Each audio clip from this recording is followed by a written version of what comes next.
Thank you so much for having me over. It's been an incredible morning. I think even having the conversation with you before we came into this room was very exhilarating for me. And therefore, whatever I've heard this morning, I really want to change my introduction. I don't want to call out my corporate achievements or whatever I've done in the 28 years. I think I'm a proud daughter of India who grew up in the 70s and 80s and has seen the transformation of India, and that's what makes me very proud. Another thing I want to share with you is that I'm an army officer's daughter, so I grew up hearing Jai Hind all the time, and I heard my father always say that the color of his blood was olive green. And therefore, today I felt that in this room, I thought, a room of civilians is not what we see as, when we grow up in the army fraternity. But I'm so happy that I came here and I'm seeing so much happening, not only with the government, because there sometimes I feel a bit dejected. They are not able to change the narrative the way I would like them to. But incredible work by SKOCH, Samir, and let us see how we can partner more and really take this journey forward. So that's what I wanted to share. The other thing I wanted to also tell you, and this is carrying forward what Samir started with in the morning about digital India and how the West misreads us. This morning, my domestic help, I call her my staff, she is taking a train from Orissa to Delhi, and the train was late by a few hours. So I called her in the morning and I said, "Aap check kar lo, abhi train itni late chal rahi hai." And she tells me, "Aap chinta mat karo, maine app download kar li hai, mujhe pata hai, aur main track kar rahi hu." So, this is our India. And it's okay, I know there's a lot of inequality, but like 2047, I hope we are around by then and we are able to see so much more progress. Now with that, I'm going to get into the topic that has been assigned to me, which is regulation in digital gaming. You already heard the previous speaker talk about it in great detail. So to make sure that I'm not repetitive, I'm going to keep it short, and I assume the audience is intelligent enough to have grasped what he said, but I will touch upon aspects where I think we need to talk about a little bit more. So regulation absolutely is critical. And here too, I want to tell you a quick story, which I think would resonate with a lot of you who have growing up teenagers at home. I have one at home as well, and when COVID hit us, the kids found their world in the virtual world, right? We were not prepared to really see what was happening in their world. They suddenly had computers at their fingertips. They were on their computers for 12 to 14 hours a day. They were doing their schoolwork, which was, I think, hardly 5-10%. That was all a pretense. They were exploring the world of gaming. At least that's what my son did. He was in grade 8 at that time in 2020, and I saw him go into this deep, dark world, as I call it. As a parent, I was extremely nervous because I knew that nobody really knows much about this. Where is he going? What are these games he's playing? Who is he interacting with? Is he really getting into all these money transactions? So many questions, so much unanswered, even today. And he's become an avid gamer. Today he's in grade 12. We've had a agreement with him that till his boards get over, he's got to put gaming a little behind. But I think the kids of today are very vulnerable, and this whole space needs very strong regulation. And that is what, again, I'm thankful and happy to hear that the government is thinking about it. And Samir, you are doing your bit as a private citizen to throw light on it. So with that, why the need? The need for data protection, the need for financial, the transactions, how everything is so overt. It's not there in the open. No currency can be tracked there. So there's so much that can happen in this big dark world, as we call it. And what is really responsible gaming?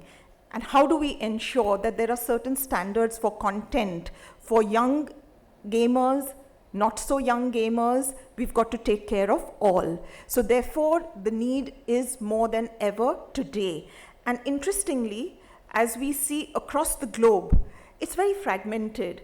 I don't think any country really has strong gaming regulation. They have it in bits and pockets. They've addressed it in a very non-standard, fragmented way. And I've captured here for you, in green are the, the main headings that we need to look at when, what we see actually across the globe, that where is their regulation? And then you'll see different countries have something or the other, but nobody has a holistic view of it. Nobody has an end-to-end view of it. So whether it's gaming licenses, it's gambling, it's content and age appropriateness, it's anti-money laundering, certain countries have something. So UK may have something, Germany may have something, Singapore, EU, etc. You don't even see India very much visible there. And there's more. So there are more areas where countries across the globe have implemented something, but is it adequate? Is it not? I'm pretty sure it isn't. And looking inward at India, I think there's so much more ground to cover. Data protection, data is the new currency, it's our wealth. I think it's more valuable than money, than gold. And here, again, we are totally vulnerable. So we need strong regulation, consumer protection, protection of our children, their mental health, human rights, everything has to come together here. It's a mammoth task, and we saw it in the framework that Samir presented to us. So we really, really have to get going in this area. What's responsible gaming? And then what is competitive gaming? How does money come into the picture here? Many regulations across the globe, but all fragmented and non-standard. So in conclusion, depending on what regulation there is across the globe, it's, gaming is really multifaceted, it's complex. The whole landscape is very complex. We have to take care of content, we have to take care of age appropriateness, we have to take care of the financial vulnerabilities that there are, we have to take care of privacy, we have to take care of our consumers. And in India, I think the time is now. We are already late, but we need to prioritize and we need to expedite. Okay. So these two, what you see on the screen, have already been touched upon.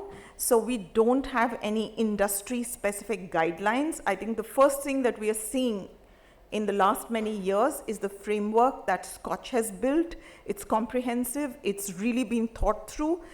We also really need to take care of balancing innovation. Too much regulation can kill it. Making India the hub and the growth center for, say, gaming, generating revenue out of it in the right way, too much regulation will kill all that innovation. So the government and the bodies that come together to really frame the regulations have to keep this in mind. We have to take care of the anonymity, the privacy concerns. Too much anonymity can generate other issues, but we have to take care of privacy. It cannot be that everybody stands exposed if they get into gaming or the gaming sector. How do we ensure cross-jurisdictional enforcement? So this is another open topic that has to be addressed. And then something that was addressed just before me is the emerging technologies and risks. And thank you for sharing so much in detail. This is really, it's just innovating all the time. So, it was interesting to learn that every other day you can get a new currency and you can't track it in this sector. So these are really the challenges that are in front of us. And when we talk about special focus for India, many questions need to be answered. That, who all should be the real regulators? Which ministries? Which agencies? All these things are currently, I think, on the table. They have to be thought out. They have to be closed. They have to be agreed with the government. The regulation will have to take into account all these open questions. Should it be a central subject? Should it be a state subject? How will we do this? We are a federal, country. How will we manage this across all our states? Then I again stress on, balancing innovation with regulation. Too much regulation can kill any kind of innovation, so it has to be done the correct way. And then most important, like I shared with you, with the children at home, we as parents, we are extremely worried about the mental health of our children. What about the human rights bodies? So these agencies have to have an equal say and a place on the table when the regulation is made. How do we get to the schools? Do we have to start, evangelizing early with children, even on the regulations, so that we think it's underage, but our children don't think they're underage to do anything. So do they even know what they stand exposed to? Not only in terms of the predators on the web, but also in terms of what regulations of the law of the land is, right? So these all things we have to keep in mind as we formulate the regulation. So this was primarily what I wanted to share on the importance of having regulation. And then I wanted to also touch upon this current burning issue, which has been shared earlier as well, which is a real, if I could say, a bummer, or something that should not happen. I think in a developed democracy, in a country as we consider ourselves a country of intellectuals and right-thinking people, that retrospectively you go and change the percentage of GST, and then you send out notices. You're just putting pressure on the entire industry. Investments will not come in, innovation will not happen. So I strongly do not support this. What exactly happens will be for us all to see, including me. And the good news is that there is a section, which is section 11A, that gives the power to the GST Council to reconsider their decision and to also take away this recent mandate that where the gaming companies have to cough up a huge 1,10,000 crores to the government.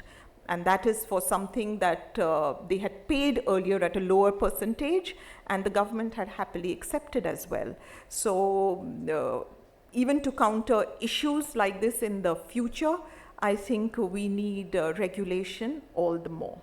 So with that, I'm going to end my Thank you pitch. so much, Radha. Thank you so much, and we must keep in touch. Come.